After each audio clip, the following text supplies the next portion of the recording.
ভুয়া মুক্তিযোদ্ধারা স্বেচ্ছায় স্বীকার করলে সাধারণ ঘোষণা করা হবে, নয়তো তাদের বিরুদ্ধে ব্যবস্থা নেওয়া হবে বলে কঠোর হুঁশিয়ারি দিয়েছেন মুক্তিযুদ্ধ বিষয়ক উপদেষ্টা ফারুকী আজম। বুধবার দুপুরে মুক্তিযুদ্ধ বিষয়ক মন্ত্রণালয়ের শহীদ বুদ্ধিজীবী ও মহান বিজয় দিবস এবং মুক্তিযুদ্ধ বিষয়ক মন্ত্রণালয়ের সার্বিক কার্যক্রম নিয়ে সংবাদ সম্মেলনে এ কথা বলেন তিনি। মুক্তিযুদ্ধের সময় 12 বছর 6 মাস বয়সীরা মুক্তিযোদ্ধা হিসেবে স্বীকৃতি পাবে জানিয়ে উপদেষ্টা বলেন, এর থেকে কম বয়সী 2111 জনের নাম বাতিল করা হয়েছে। এ সময় রাজাকারের তালিকা করা সম্ভব নয় বলেও জানান তিনি।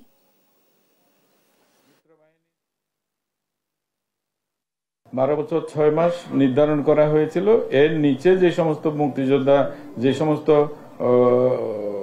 যারা মুক্তিযোদ্ধা হয়েছে তাদেরকে বাতিল করার ব্যাপারে সিদ্ধান্ত হয়েছিল। বহু অভিযোগ আছে যে মুক্তিযোদ্ধা না হয়েও এখানে মুক্তিযোদ্ধা হিসাবে তারা তালিকাভুক্ত হয়েছে, গেজেটভুক্ত হয়েছে এবং সুবিধাদি গ্রহণ করছে। তো আমার দৃষ্টিতে এটা একটা জাতির সাথে প্রতারণা। এটা ছোটখাটো অপরাধ নয়, অনেক বড় অপরাধ। আদালতের কাছ থেকে যখন এই বিষয়টা নির্ণীত হবে তখন আমরা তাদের তো বাতিল করবই এবং এটার জন্য প্রয়োজনীয় সাজার জন্য আমরা ব্যবস্থা করব।